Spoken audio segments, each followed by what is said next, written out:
Hey everyone, how's it going? This is Azren, the language nerd here, owner of the Calgary Language Nerds, and welcome to today's podcast episode, and of course, YouTube video.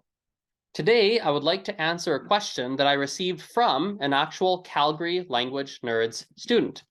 I'm going to read this question out to you. Okay. So the student says, do you recommend we look up words as we read, or should we just be reading for the main idea? So for some background information, this particular student is in a book club. You may remember from approximately 5 or 6 episodes ago, I was talking about how at the Calgary Language Nerds, I'm going to be running some book clubs for language learners. So right now, there are four different book clubs that are running, 2 for Spanish and 2 for French. And so this individual is reading with her book club. And so she sent me an email asking, man, when I'm reading this book, should I be looking up every single word? Like, how do I approach reading something in another language? And so here we are making this podcast. Now, the number one recommendation I can make when it comes to reading something in another language is to have Chat GPT open. So if you haven't used Chat GPT yet, I would argue that this is the best, or at least one of the best, language learning resources that exists at the current time. So what is Chat GPT? Let me give you a quick intro to how this works and how you can use it yourself. So Chat GPT is an artificial intelligence program, I guess you could call it. So when you open it up on a computer or on your phone, it just looks like a chat, essentially a chat box. And you can type anything you want into that chat box and hit send. Imagine talking to another human, quote unquote, but it's an artificial intelligence. And you can ask Chat GPT basically anything you want, and you're going to get an answer. So you could ask it something like, something very mundane, almost something you would Google. Who was the 20th president of the United States? And Chat GPT will tell you. You could say something like, I'm looking for some memory tricks to remember people's names. What would you recommend? And ChatGPT is going to give you a reply, almost as if it was human. The reply, it's almost designed for the reply to look like you're talking to a real human, something like that. Now, ChatGPT can get very, very, what's the word I'm looking for? You can get very deep with it, meaning you can ask questions that are much more complicated than who was the 20th president of the United States. What you can do is you can actually start to use it, for example, to enhance your language learning experience. For example, here's what I've done in the past. Let's say, and I show my students this all the time, I tell them to do it, and it's helped them tremendously. So let's say I'm reading something in Mandarin. I'm reading a news article or maybe a story, a book, and I come across a sentence that I don't quite understand. What I'll do is I'll go into ChatGPT, I'll copy paste the sentence from what I'm reading into ChatGPT, and I'll say, what does this sentence mean? ChatGPT will give me an answer, and it will say, oh, this sentence means blah, blah, blah, blah, blah, blah, blah, blah, and it'll translate it for me. The cool thing is it goes beyond just a translation. It will often break down what each individual word means. It might give you some examples of how you can use those words in different contexts. It might explain a certain idiom. So it goes far beyond just a translator.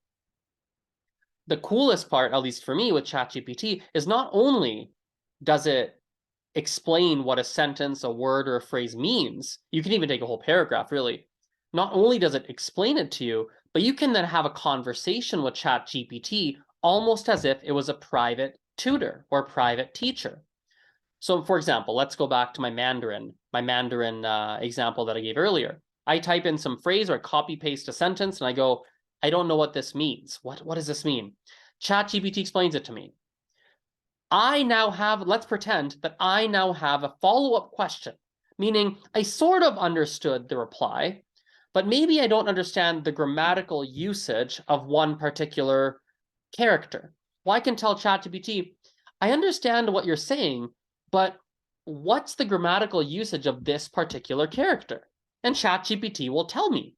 And I can say, oh, so you can actually, so when you're reading something and you're not able to understand what something means, or a word or a phrase, now that we have Chat GPT, you can probably ask about every single word you encounter. To be honest, you probably could, because it's almost like you're reading with a teacher right beside you, almost like you had a book and you had it open in front of you. The teacher's beside you, and you're reading out loud to your teacher, and the teacher is saying things like, "Oh, you didn't say that word right. Oh, say that again." And you can turn to your teacher and say, "What is this? I don't understand this sentence. What does it mean?" And the teacher says, "Oh, that's the part of the book where Sam realizes that his wife is cheating on him."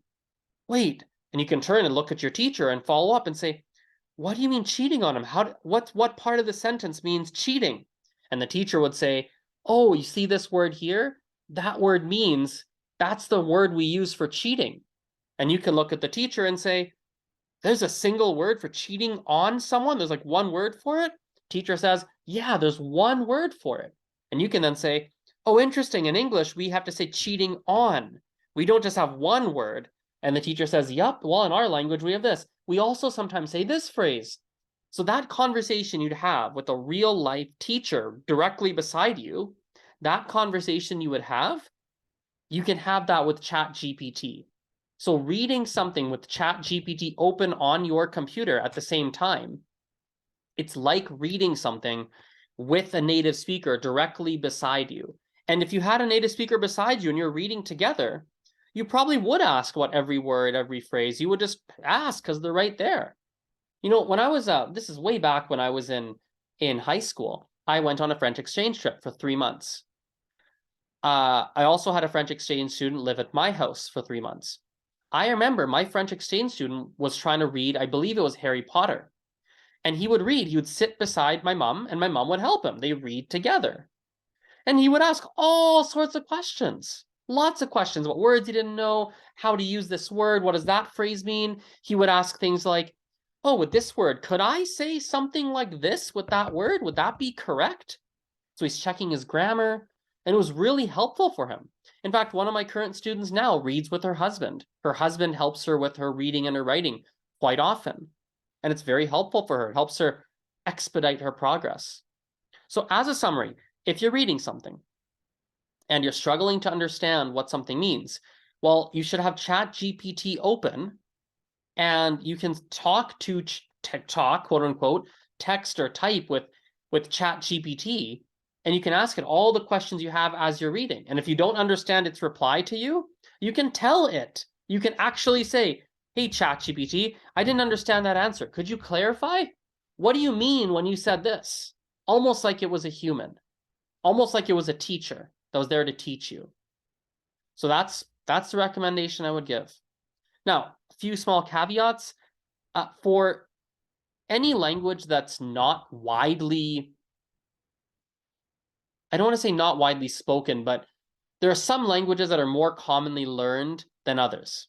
French, Spanish, German, English, Mandarin, Japanese, so on and so forth. And there are some languages that are either not very widely spoken or they're not widely learned. For example, I'm learning Gujarati. Gujarati has a lot of speakers, something like 70 million, something to that effect. But not many people learn it. So when I talk to Chat GPT asking it grammar questions and such, I get some pretty shoddy answers. I don't get very good answers from it. And so that is one little caveat to keep in mind if you're learning a language that is not widely spoken or is not widely learned. Well, you might possibly get some worse or some less accurate answers from Chat GPT. Okay. Well, thank you for watching / listening to this podcast episode here. I really appreciate your attention. If you have any questions, please visit Azren, thelanguagenerd.com/contact. Again, that's AZREN, thelanguagenerd.com/contact. You can send me an email. You can send me a message on social media. You can contact me in any number of ways, all from that one webpage. Have a wonderful rest of your day, and we will talk very soon. Bye-bye.